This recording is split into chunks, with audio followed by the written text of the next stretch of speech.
Zeshan, Riley, this one's for you. Chapter 7, The Sorting Hat. The door swung open at once. A tall, black-haired witch in emerald green robes stood there. She had a very stern face, and Harry's first thought was that this was not someone to cross. "The first year's Professor McGonagall," said Hagrid. "Thank you, Hagrid. I'll take them from here." She pulled the door wide. The entrance hall was so big you could have fitted the whole of the Dursleys' house in it. The stone walls were lit with flaming torches like the ones in Gringotts. The ceiling was too high to make out, and a magnificent marble staircase facing them led to the upper floors. They followed Professor McGonagall across the flagged stone floor. Harry could hear the drone of hundreds of voices from a doorway to the right. The rest of the school must already be here. But Professor McGonagall showed the first years into a small empty chamber off the hall. They crowded in, standing rather close together than they would usually have done, peering about nervously. "Welcome to Hogwarts," said Professor McGonagall. "The start of term banquet will begin shortly, but before you take your seats in the Great Hall, you will be sorted into your houses. The sorting is a very important ceremony because while you are here, your house will be something like your family within Hogwarts. You will have classes with the rest of your house, sleep in your house dormitory, and spend free time in your house common room. The 4 houses are called Gryffindor, Hufflepuff, Ravenclaw, and Slytherin. Each house has its own noble history, and each has produced outstanding witches and wizards. While you are at Hogwarts, your triumphs will earn your house points, while any rule-breaking will lose house points. At the end of the year, the house with the most points is awarded the House Cup, a great honour. I hope each of you will be a credit to whichever house becomes yours. The sorting ceremony will begin in a few minutes in front of the rest of the school. I suggest you all smarten yourselves up as much as you can while you are waiting." Her eyes lingered for a moment on Neville's cloak, which was fastened under the left ear, and on Ron's smudged nose. Harry nervously tried to flatten his hair.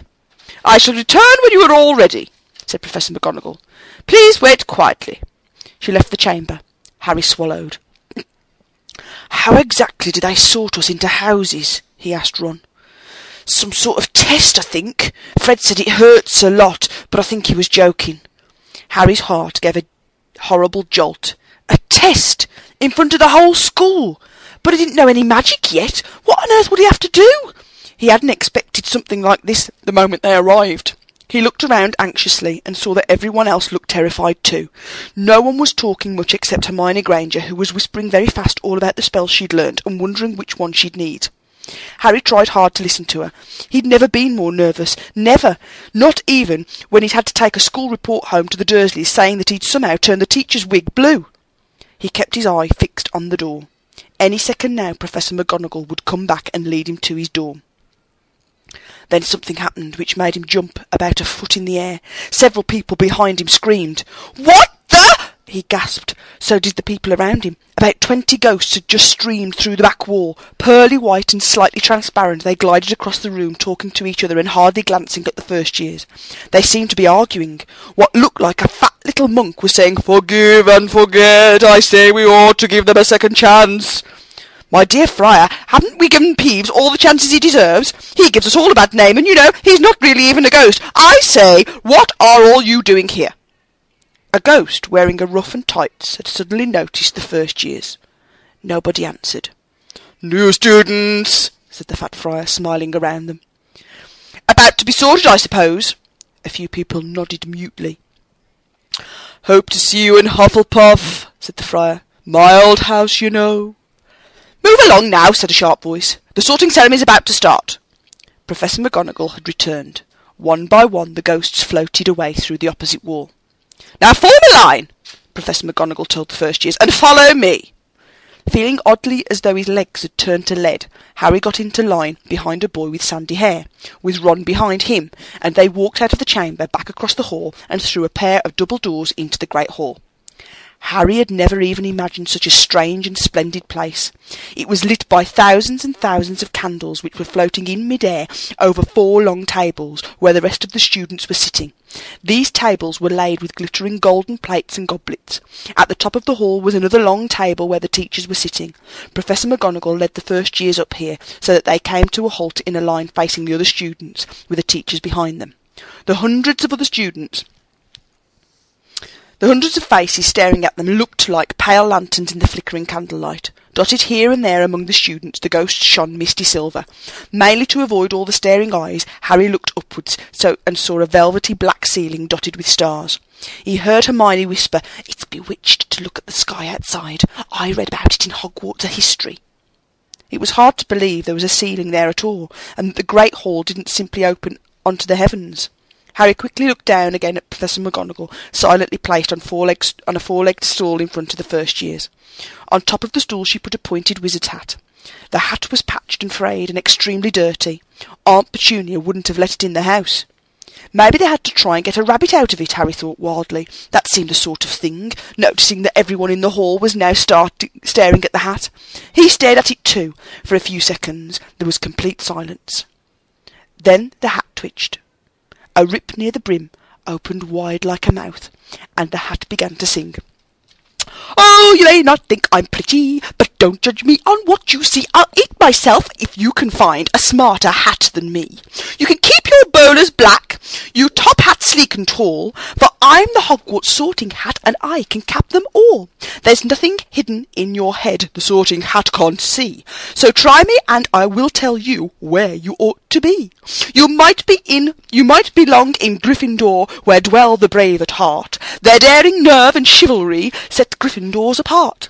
You might belong to Hufflepuff, where they are just and loyal. Those patient Hufflepuffs are true and unafraid of toil. Or yet in wise old Ravenclaw, if you've a ready mind, where those of wit and learning will always find their kind. Or perhaps in Slytherin you'll make real friends. Those cunning folk use any means to achieve their ends. So put me on, don't be afraid, and don't get in a flap. You're in safe hands, though I have none, for I'm a thinking cap." The whole hall burst into applause as the hat finished its song. It bowed to each of the 4 tables and then became quite still again. "So, we've just got to try the hat on?" Ron said to Harry. "I'll kill Fred. He was going on about wrestling a troll." Harry smiled weakly. Yes, trying on the hat was a lot better than having to do a spell, but he did wish that they could have tried it on without everyone watching. The hat seemed to be asking rather a lot. Harry didn't feel brave or quick-witted or any of that at the moment. If only the hat had mentioned a house for people who felt a bit queasy, that would have been the one for him. Professor McGonagall now stepped forward holding a long roll of parchment. "When I call your name, you will put on the hat and sit on the stool to be sorted," she said. "Abbott Hannah." A pink-faced girl with blonde pigtails stumbled out of the line, put on the hat, which fell right down over her eyes, and sat down. A moment's pause. "Hufflepuff!" shouted the hat. The table on the right cheered and clapped as Hannah went to sit down at the Hufflepuff table. Harry saw the ghost of the fat friar waving merrily at her. "Bones, Susan!" "Hufflepuff!" shouted the hat again, and Susan scuttled off to sit next to Hannah. "Boot Terry!" "Ravenclaw!" The table second from the left clapped this time. Several Ravenclaws stood up to shake hands with Terry as he joined them. "Brocklehurst Mandy!" went to Ravenclaw too, but Brown Lavender became the first new Gryffindor, and the table on the far left exploded with cheers. Harry could see Ron's twin brothers catcalling. "Bulstrode Millicent!" then became a Slytherin. Perhaps it was Harry's imagination. After all, he'd heard about Slytherin, but he thought they looked an unpleasant lot. He was starting to feel definitely sick now. He remembered being picked for teams during sports lessons at his old school. He had always been last to be chosen, not because he was no good, but because no one wanted Dudley to think that they liked him. "Finch-Fletley Justin!" "Hufflepuff!" Sometimes Harry noticed the hat shouted at the house at once, but at others it took a little while to decide. "Finnegan Seamus!" The sandy-haired boy next to Harry in the line sat on the stool for almost a whole minute before the hat declared him a Gryffindor. "Granger Hermione!" Hermione almost ran to the stool and jammed the hat eagerly on her head. "Gryffindor!" shouted the hat. Ron groaned. A horrible thought struck Harry, as horrible thoughts always do when you're nervous. What if he wasn't chosen at all? What if he just sat there with the hat over his eyes for ages until Professor McGonagall jerked it off his head and said he had obviously been a mistake and he'd better get back on the train? when Neville Longbottom, the boy who kept losing his toad, was called. He fell over on his way to the stall. The hat took a long time to decide with Neville. When it finally shouted, "Gryffindor!" Neville ran off, still wearing it, and he had to jog back amid gales of laughter to give it to MacDougall Morag. Malfoy swaggered forward when his name was called, and got his wish at once. The hat had barely touched his head when it screamed, "Slytherin!" Malfoy went to join his friends Crabbe and Goyle, looking pleased with himself. There weren't many people left now. "Moon! Not! Parkinson!" Then a pair of twin girls, Patil and Patil. Then Perks and Sally Ann. And then at last, Potter Harry. As Harry stepped forward, whispers suddenly broke out, like little hisses of fire all over the hall. "Potter?" did she say. "The Harry Potter?" The last thing Harry saw before the hat dropped over his eyes was the hall full of people craning to get a good look at him. Next second he was looking at the black inside of the hat. He waited. Said a small voice in his ear. "Difficult, very difficult. Plenty of courage, I see. Not a bad mind either. There's talent, oh my goodness, yes, and a nice thirst to prove yourself. Now that's interesting. Where shall we put you?" Harry gripped the edges of the stool and thought, "Not Slytherin, not Slytherin." "Not Slytherin, eh?" said the small voice. "Are you sure? You could be great, you know. It's all here in your head, and Slytherin will help you on your way to greatness, no doubt about that. No? Well, if you're sure, better be Gryffindor." Harry heard the hat shout the last word to the whole hall. He took off the hat and walked shakily towards the Gryffindor table. He was so relieved to have been chosen, not put in Slytherin, he hardly noticed that he was getting the loudest cheer yet. Percy the Prefect got up and shook his hand vigorously, while the Weasley twins yelled, "We got Potter! We got Potter!" Harry sat down opposite the ghost in the rough he'd seen earlier. The ghost patted his arm, giving Harry the sudden horrible feeling he'd just been plunged into a bucket of ice-cold water. He could see the high table properly now. At the end nearest him sat Hagrid, who caught his eye and gave him the thumbs up. Harry grinned back, and there, in the centre of the high table, in a large gold chair, sat Albus Dumbledore. Harry recognised him at once from the card he got out of the chocolate frog on the train. Dumbledore's silver hair was the only thing in the whole hall that shone as brightly as the ghost's. Harry spotted Professor Quirrell too, the nervous young man from the Leaky Cauldron. He was looking very peculiar in his large purple turban. And now there were only 3 people left to be sorted. Turpine Lisa. She became the first Ravenclaw, and then she became a Ravenclaw, and then it was Ron's turn. He was pale green by now. Harry crossed his fingers under the table, and a second later the hat shouted, "Gryffindor!" Harry clapped loudly with the rest as Ron collapsed into the chair next to him. "Well done, Ron! Excellent!" said Percy Weasley pompously across Harry at Zambini Blaze, who was made a Slytherin. Professor McGonagall rolled up her scroll and took the sorting hat away. Harry looked down at the empty gold plate. He had just realised how hungry he was. The pumpkin pasties seemed ages ago. Albus Dumbledore got to his feet. He was beaming at the students, his arms open wide as if nothing could have pleased him more than to see them all there. "Welcome!" he said. "Welcome to a new year at Hogwarts. Before we begin our banquet, I would like to say a few words. And here there are Nitwit, Blubber, Oddment, Tweak. Thank you." He sat down. Everybody clapped and cheered. Harry didn't know whether to laugh or not. "Is he, a bit mad?" he asked Percy, uncertainly. "Mad?" said Percy airily. "He's a genius! Best wizard in the world! But he is a bit mad, yes. Potatoes, Harry." Harry's mouth fell open. The dish in front of him were now piled with food. He'd never seen so many things he liked to eat on one table. Roast beef, roast chicken, pork chops and lamb chops, sausages, bacon, steak, boiled potatoes, roast potatoes, chips, Yorkshire puddings, peas, carrots, gravy, ketchup, and, for some strange reason, mint humbugs. The Dursley had never exactly starved Harry, but he'd never been allowed to eat as much as he liked. Dudley had always taken anything that Harry really wanted, even if it made him sick. Harry piled his plate with a bit of everything except the humbugs and began to eat. It was all delicious. "That does look good," said the ghost in a ruff sadly, watching Harry cut up his steak. "Can't you—" "I haven't eaten. "For nearly 400 years," said the ghost. "I don't need to, of course, but one does miss it. I don't think I'll introduce myself. Sir Nicholas de Mimsy Porpington, at your service, resident ghost of Gryffindor Tower."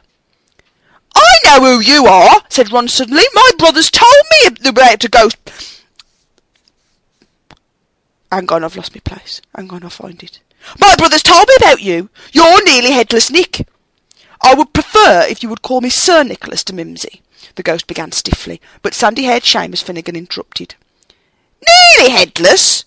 How can you be nearly headless?" Sir Nicholas looked extremely miffed, as if their little chat wasn't going the way he wanted.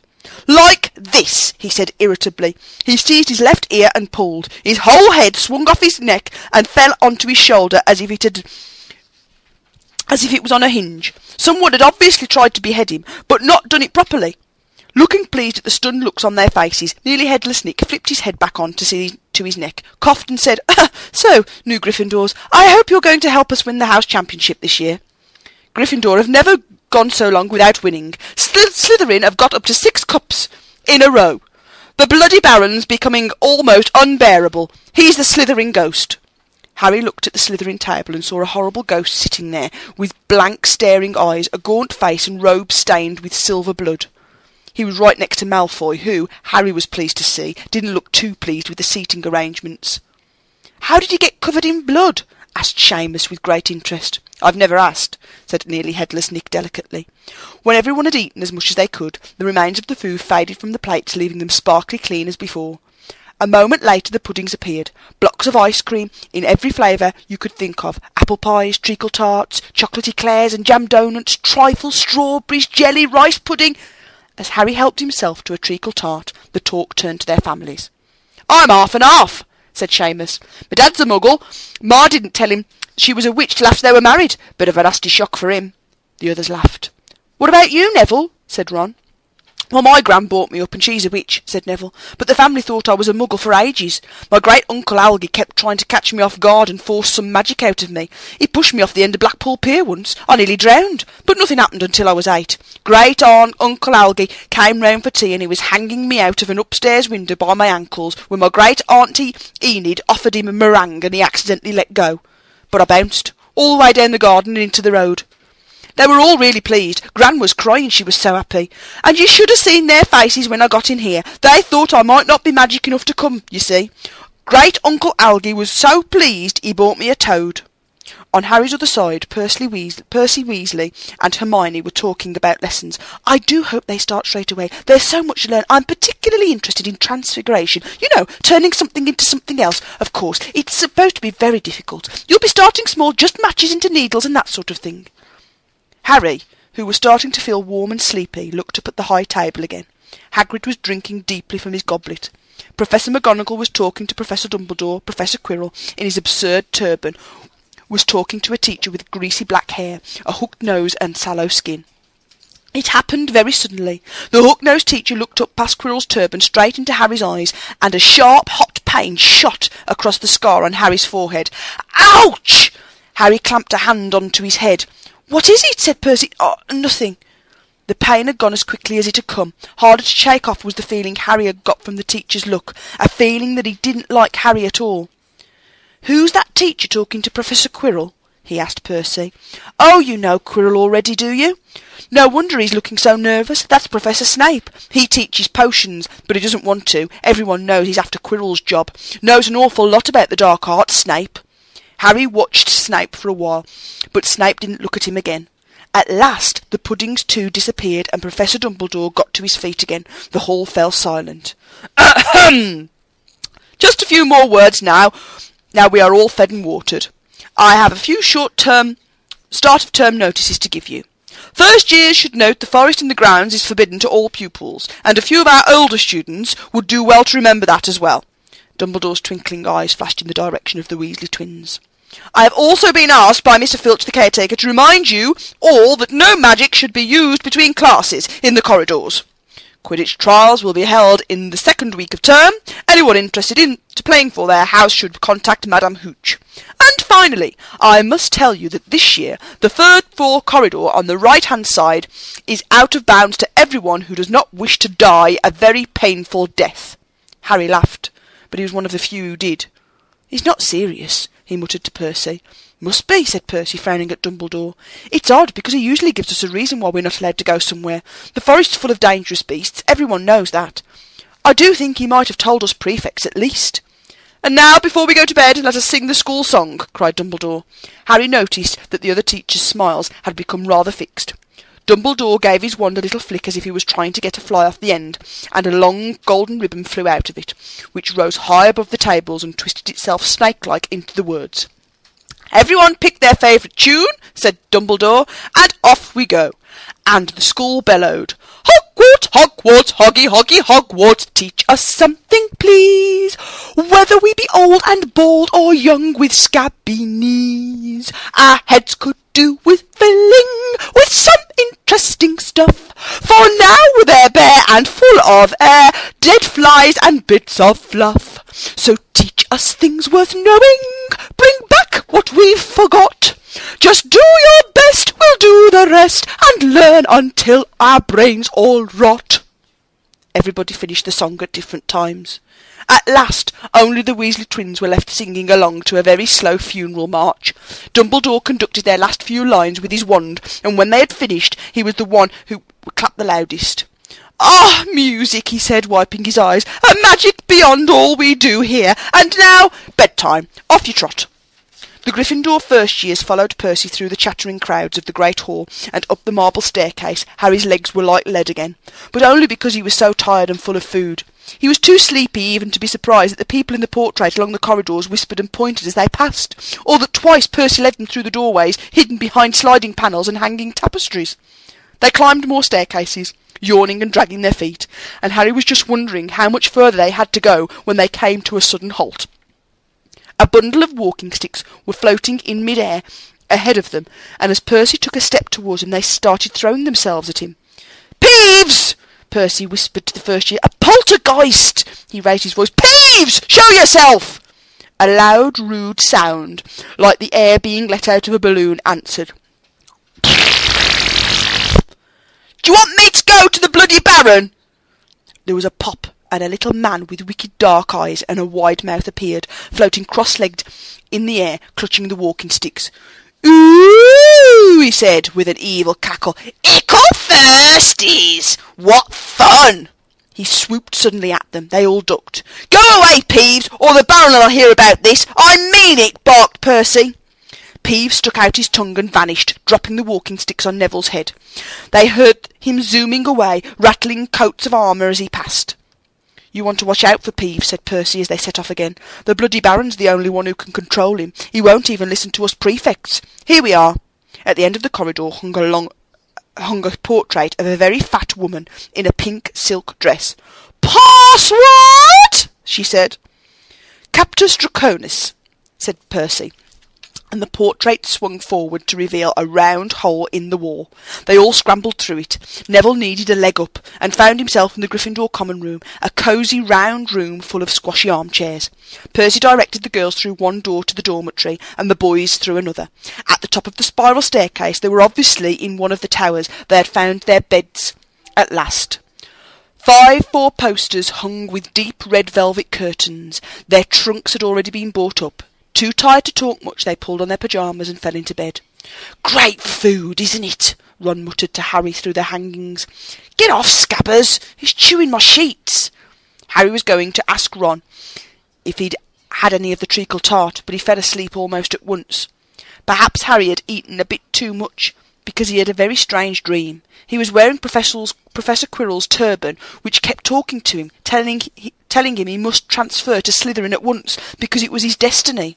Harry told the turban he didn't want to be in Slytherin. It got heavier and heavier. He tried to pull it off, but it got tighter and more painful, and there was Malfoy laughing at him as he struggled with it. Then Malfoy turned into the hook-nosed teacher. Snape, whose laugh became high and cold. There was a burst of green light, and Harry woke, sweating and shaking. He rolled over and fell asleep again, and when he woke next day, he didn't remember the dream at all.